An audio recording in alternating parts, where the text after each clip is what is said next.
सेमरिया थाना क्षेत्र अंतर्गत स्थित प्रसिद्ध बसामन मामा धाम में दुकान के किराए को लेकर शुरू हुआ विवाद अब कानूनी लड़ाई का रूप लेता नजर आ रहा है।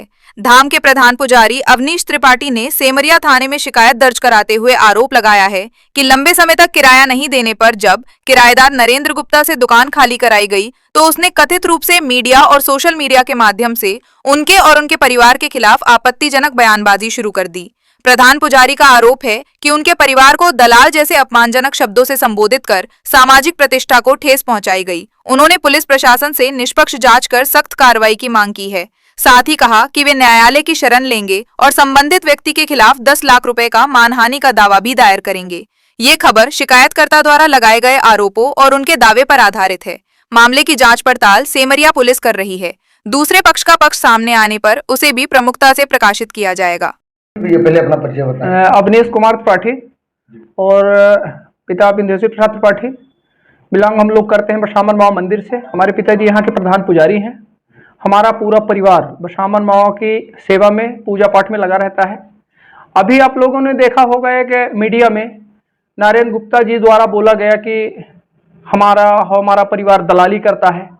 दलाल शब्द से हमारा परिवार और हम लोग काफ़ी व्यथित हैं, जो कि बहुत अपमानित शब्द से हम लोगों को वो किया गया है, अपमानित किया गया है, जिसकी हम लोग थाने में भी रिपोर्ट दर्ज करवाए हैं और इसकी कार्यवाही अभी हम जाके माननीय न्यायालय में भी प्रस्तुत करेंगे। तो और बाकी यहाँ आने को जैसे बसामन मामा धर्म स्थान इतना बड़ा, तो यहाँ डिप्टी सीएम सर भी आते हैं। गौशाला है यहाँ, वहाँ भी डिप्टी सीएम सर आते हैं, कलेक्टर साहब आते हैं, एसडीएम मैडम लोग आती हैं और तहसीलदार साहब लोगों को आना जाना रहता है। तो यहाँ सबसे मुलाकात होना और फिर उसमें कोई जाके मीडिया में ये बोले कि भाई ये इनके दलाल हैं, तो इससे हमारे परिवार को हमको बहुत ज़्यादा सम्मान में हमारे ठेस पहुँचा है, जिसकी हम घोर निंदा करते हैं। और शासन प्रशासन से सिर्फ ये मांग कर रहे हैं हम कि इनके ऊपर कठोर से कठोर कार्रवाई की जाए। जो हमारी मान प्रतिष्ठा का हनन किया गया है इनके शब्दों द्वारा, और हम लोग इस परिवार से बिलोंग करते हैं। आज करीब हम लोगों को 7वीं 8वीं पीढ़ी है, तो हम लोग काफ़ी आहत हैं और शासन प्रशासन से बार बार निवेदन कर रहे हैं कि इसमें तत्काल रूप से दंडात्मक कार्रवाई इनके खिलाफ की जाए। हम सेमरिया थाना में भी इसकी सूचना दे चुके हैं, जिसकी हमको हमारे पास कॉपी है।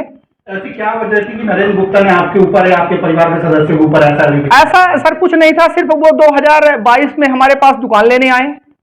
2022 से सब बढ़िया चल रहा था। बीच बीच में वो पैसा देते थे, बीच बीच में नहीं देते थे। कभी सामान लेने जा रहे हैं भैया, कभी ये करके पैसा रोक देते रहे। और इधर उधर पब्लिक से भी थोड़ा बहुत उनका कहा सुनी, गाड़ी वाहन लगवाने के लिए पापा जी ने हमारे ये कहा कि भाई आप किराया भी नहीं दे पा रहे हो टाइम से, आम लोगों से भी कई बार तुम विवाद कर चुके हो यहाँ, तो हमारी दुकान यहाँ से आप खाली कर दो। चूंकि हम लोग वर विवाद से बहुत दूर रहते हैं, चूंकि हम लोगों का काम है पूजा पाठ करना, विवाद से दूर दूर तक कोई नाता नहीं हम लोगों का। न कभी सेमरिया थाने में हम लोगों की रिपोर्ट, न कुछ किसी से विवाद। ये पहले ऐसे शख्स हैं नरेंद्र गुप्ता जी, जिनके द्वारा हम लोगों को काफी आहत किया गया ये दलाल शब्द बोलकर, जबकि यहाँ ऐसा कुछ भी नहीं। हम लोगों को पूजा पाठ के अलावा कहीं टाइम ही नहीं है ये सब करने को।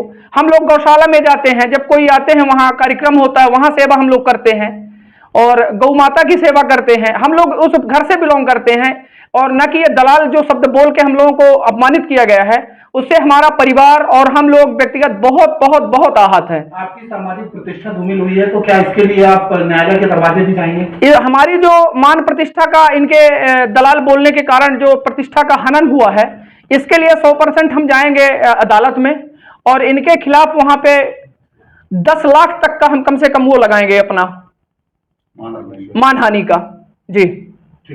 और जो हम वहां से सेमरिया थाने में जो हम कॉपी लिए हैं, उसको भी हम आपको दिखाना चाहते हैं कि उसकी हम शिकायत कर चुके हैं और इसमें जल्द से जल्द हम ये मानेंगे कि कार्रवाई हो, है ना, जिससे हमारा परिवार और हम लोगों की पूजा पाठ में जो ठेस पहुंची है।